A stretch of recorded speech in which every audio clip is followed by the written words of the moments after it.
예, 계속해서 성전 짓는 얘기가 이어지고 있습니다.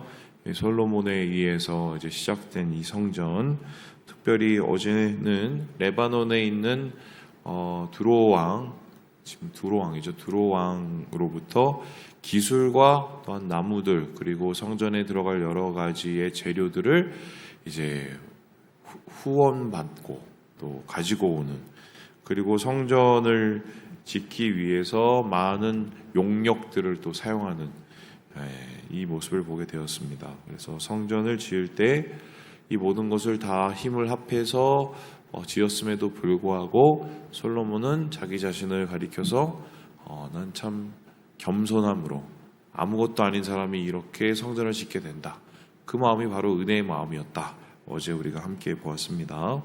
오늘은 이제 실제적으로 성전을 짓는 모습이 나타나게 되는데, 오늘 성전의 모습을 보면은 이제 몇 규빗 막 이런 얘기가 많이 나옵니다. 규빗이라는 것은 이 길이 단위인데 어느 정도 되냐면 요거를 뜻합니다. 그러니까 여기서부터 여기까지. 그러면 길면은 50cm, 짧으면은 45cm.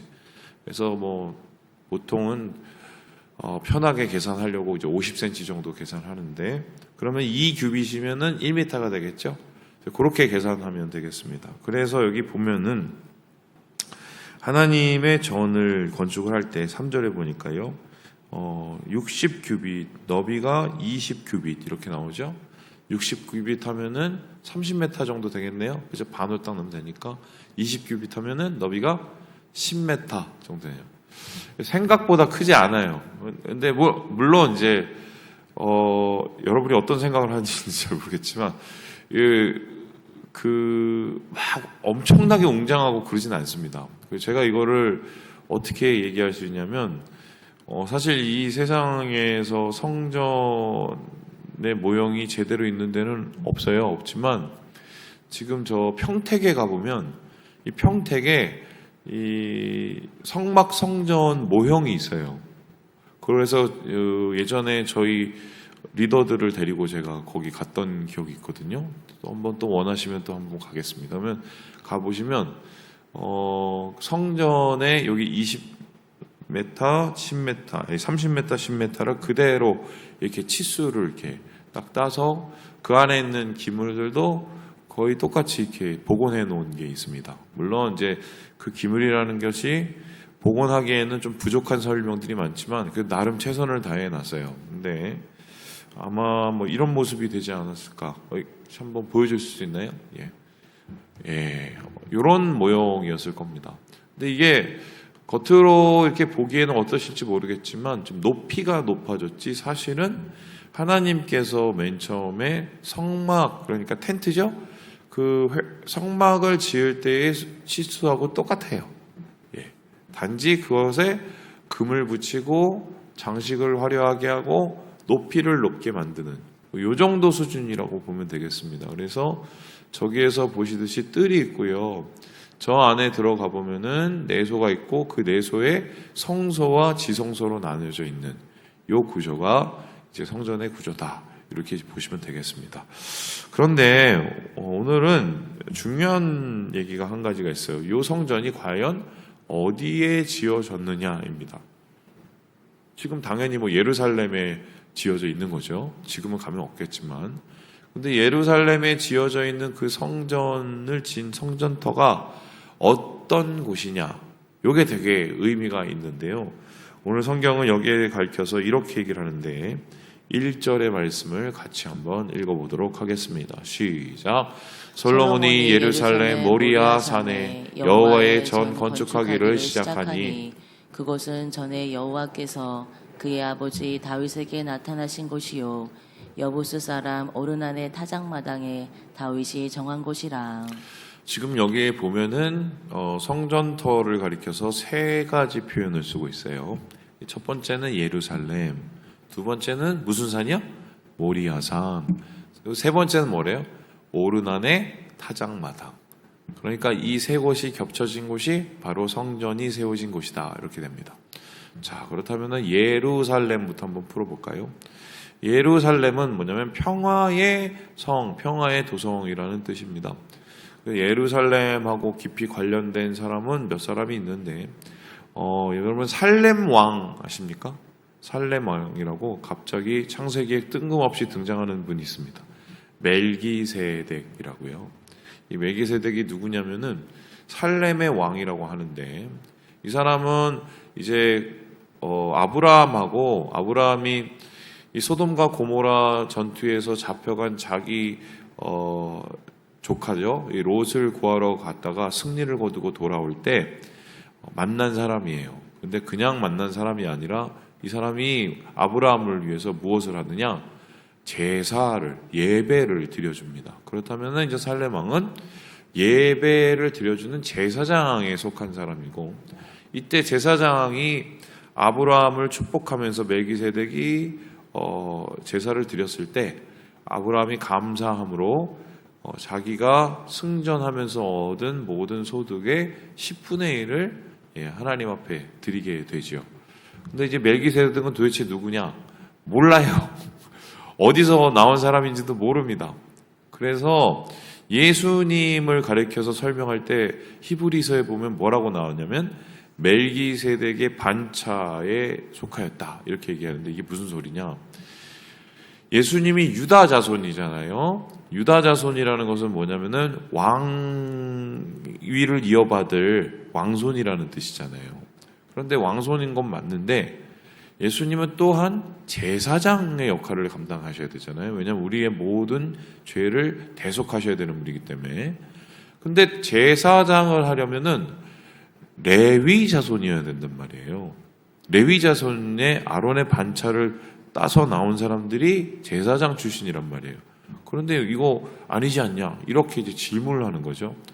그랬었을 때, 이 히브리서 기자는 뭐라고 얘기하냐? 야, 거기 쭉 올라가 봐라.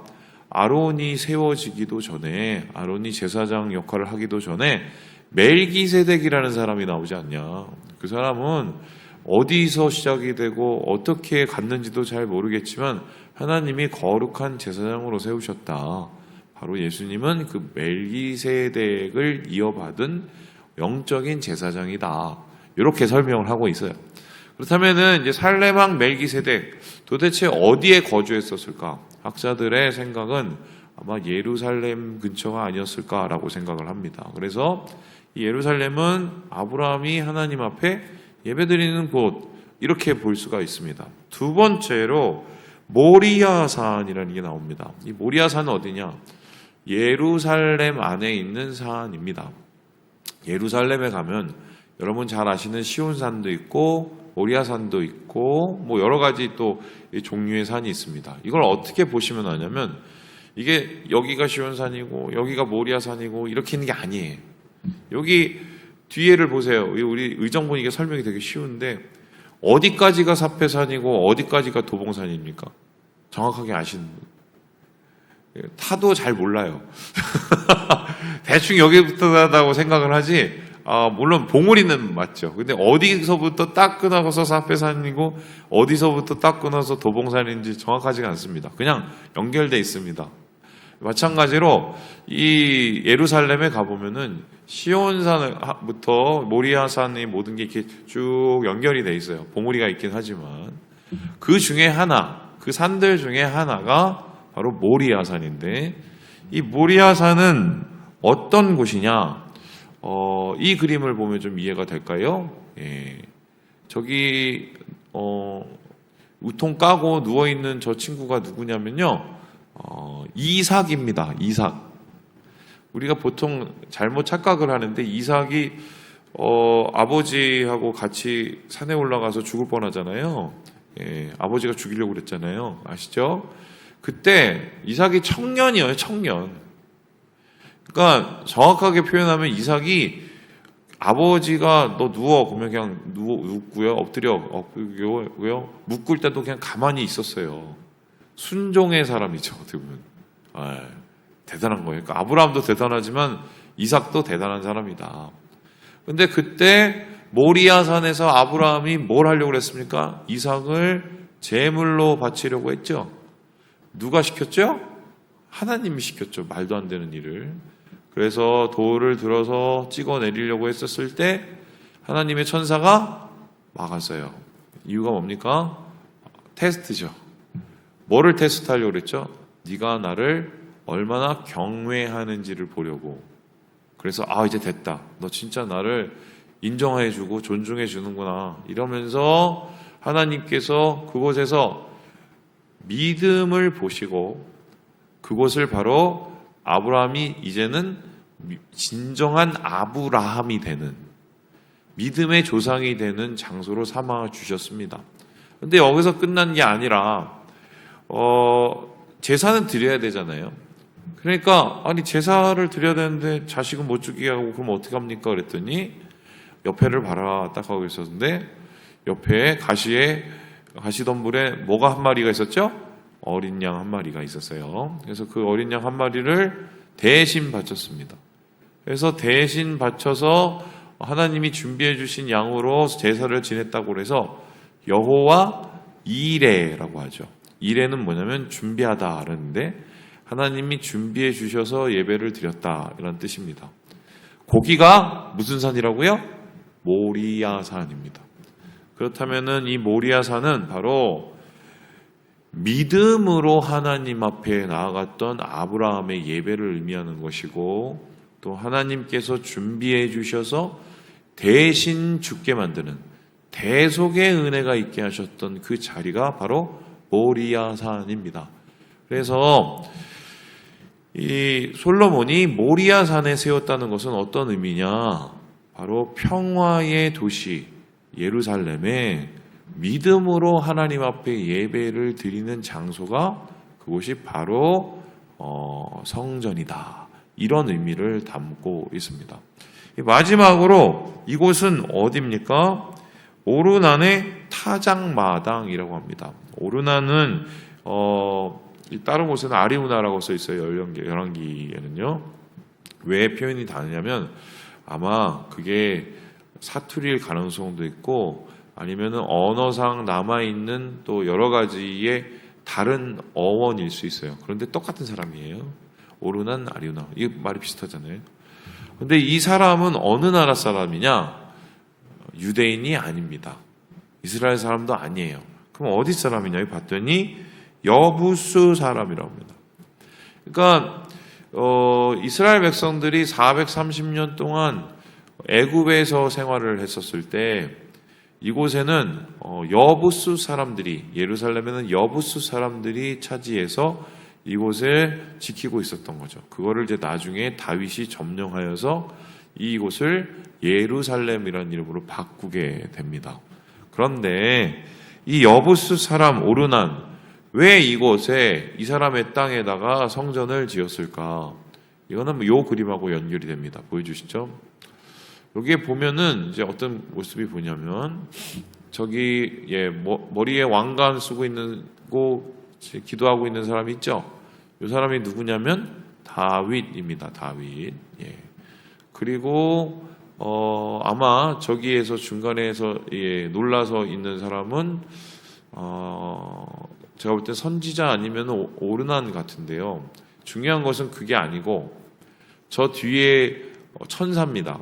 예. 천사가 손에 뭘 들고 옵니까? 칼을 들고 오죠. 그리고 천사가 칼 들고 온 저 밑에를 보세요. 땅이 무슨 색깔이죠? 검어쳐. 그러면은 저 칼이라는 것은 재앙의 칼이요. 저 칼에 쓰러진 사람들은 어떻게 죽었느냐? 연병으로 죽었습니다. 전염병. 그러니까 이 전염병이 예루살렘에 닥쳐서 수많은 사람들이 죽게 되죠. 그런데 왜 이런 일이 일어났느냐? 지금 저기 보니까 다윗이 얼굴이 좀 이렇게 늙어 보이죠? 노년의 다윗이란 말입니다. 저기서 뭔가 무릎 꿇고 회개하는 모습이 보이죠? 그러면은 이 일은 다윗이 죄를 져서 일어난 일이라는 것을 알 수가 있습니다. 자, 그렇다면 다윗이 어떤 죄를 졌습니까? 인구조사를 했어요. 이 다윗의 잘못 중에 마지막 잘못이 인구조사한 거거든요. 그럼 인구조사하는 게 왜 문제냐? 인구조사, 저희 나라도 지금 인구조사하고 있더라고요. 그래서 뭐 그 주민등록상 뭐 그 주소가 맞는지 뭐 찾아온다고 좀 그러는데 그 인구조사가 문제가 아니에요. 인구조사하는 목적이 문제인 겁니다. 이 당시에 인구조사를 하는 목적은 둘 중에 하나였습니다. 1번, 정확하게 머릿수를 세서 세금을 더 걷기 위해서 인구조사를 하는 경우가 있습니다. 아니, 세금을 걷어야 나라가 돌아가는데 뭐 그게 잘못됐습니까? 그럼 그건 문제가 아니겠죠? 그러면 인구조사하는 두 번째 문제가 있는데 뭐냐? 전쟁하려고요. 그러니까 사람 수를 세면 장정들이 몇 명인지 알 수 있지 않습니까? 장정들이라는 것은 16에서 60까지인가요? 그러니까 전쟁에 나갈 수 있는 사람. 그 사람들의 숫자를 정확하게 세면은 군대 숫자를 정확하게 셀 수가 있고, 그렇게 군대 숫자를 정확하게 셀 수가 있으면은 나중에 전쟁을 일으키기가 쉬운 거죠. 아마 하나님께서 이 인구조사를 막은 거는 다윗이 이제 왕국이 아니라 제국을 만들려고 그래서, 하나님이 원하지 않는 제국의 길, 남의 나라를 괴롭히는 그 길, 그리고 하나님보다 더 앞서가는 그 길을 가려고 해서 막았던 것이 분명하다. 그렇게 학자들은 생각하고 있는데, 하나님께서는 그의 심중을 보시고 심각하게 여기시고는 죄를 깨닫게 하시기 위해서 어떻게 합니까? 처벌을 하시죠. 근데 그 처벌이라는 게 자기가 죄는 졌는데 그 죄값을 다른 백성들이 받았단 말입니다. 그래놓으니 이제 다윗이 너무 죄책감이 큰 거죠. 야, 이거 내가 되게 잘못했구나. 그리고는 어떻게 했습니까? 하나님 앞에 제사를 지냈는데 그 재앙이 멈춘 곳이 바로 오르난의 타작마당이었어요. 그 재앙이 멈춘 그곳에 가서 하나님하고의 화목제를 짓고 다시, 그리고 하나님 앞에서 감사 기도를 드리고 그곳의 땅을 정확한 돈을 내고 삽니다. 그리고 거기를 무엇으로 삼습니까? 성전터로 삼아요. 자, 그러면 하필이면 거기가 공교롭게 예루살렘이었고 거기가 공교롭게 모리아산 중의 일부였습니다. 근데 거기가 또 오르난의 타작마당이었어요. 그러면은 성전터라는 것은 평화를 의미하고, 성전터라는 것은 믿음을 의미하고, 마지막으로 성전터는 뭘 의미하냐? 은혜를 의미합니다. 원래 하나님께서는 더 큰 재앙과 처벌을 하셔야 되는데 다윗의 눈물과 다윗의 회개의 기도를 들으시고 그 처벌의 길을 막으셨어요. 그러니까 은혜로 이스라엘 백성과 다윗의 나라를 살려주신 거죠. 그렇다면 성전의 기능은 어떤 기능이냐? 하나님과의 화평이 이루어지는 곳, 믿음으로 하나님 앞에 예배를 드리는 곳, 그리고 어떻게 해요? 그랬을 때 하나님의 은혜가 나타나는 곳이 성전입니다. 그래서 성전의 제일 중심에는 무엇이 있었었냐면은 지성소, 가장 거룩한 장소라 해서 지성소가 있고요.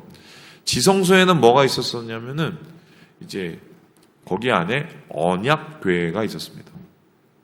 그리고 그 언약궤를 지키는 양쪽에 두 그룹, 그러니까 천사들이 이렇게 지키고 있었어요. 그 언약궤를.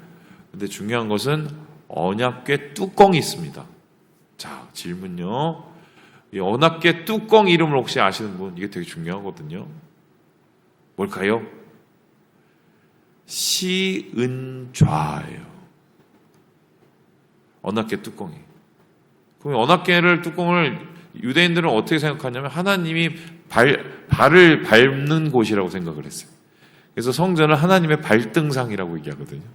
하나님 너무 크셔갖고 이거 발 하나 걸쳐놓으면 땡이다 뭐 이렇게 생각을 했는데, 근데 그 언약궤 뚜껑이 어떤 곳이냐? 은혜가 시작되는 자리예요. 그러면 제사장들이 어디에 가서 예배를 드렸냐? 1년에 한 번 혹은 그 이상 지성소에 들어가서 시은좌에 무릎을 꿇고 하나님께 경배를 했습니다. 바로 거기가 오르난의 타작마당, 하나님의 은혜의 자리였기 때문입니다. 그렇죠? 자, 그렇다면 이것을 다 그대로 모아서 오늘날로 적용을 해보죠. 지금은 예루살렘 가도 성전을 볼 수가 없고 이제 성전 없죠. 하지만 성전 대신 교회가 생겼습니다. 교회가 바로 곧 성전이고 우리가 바로 성전입니다. 자, 그러면 우리가 왜 성전이냐? 우리가 있는 이곳에 주님을 예배하는 예배가 있기 때문입니다. 그렇다면 우리가 하나님의 성전으로서 어떠한 모습과 어떠한 태도로 나아가야 되느냐? 주님과의 화평을 위해서 나의 믿음을 드리고 하나님의 은혜로 드리는 예배. 이게 바로 오늘날의 예배다. 이게 이제 솔로몬의 성전토를 통해서 우리가 볼 수 있는 대목입니다. 말씀을 마칩니다. 우리 사랑하는 여러분, 믿음으로, 은혜로, 평화로 예배를 드리시고 주님의 크신 복을 받는 우리 모든 형제 자매들 되시길 주님의 이름으로 축원합니다.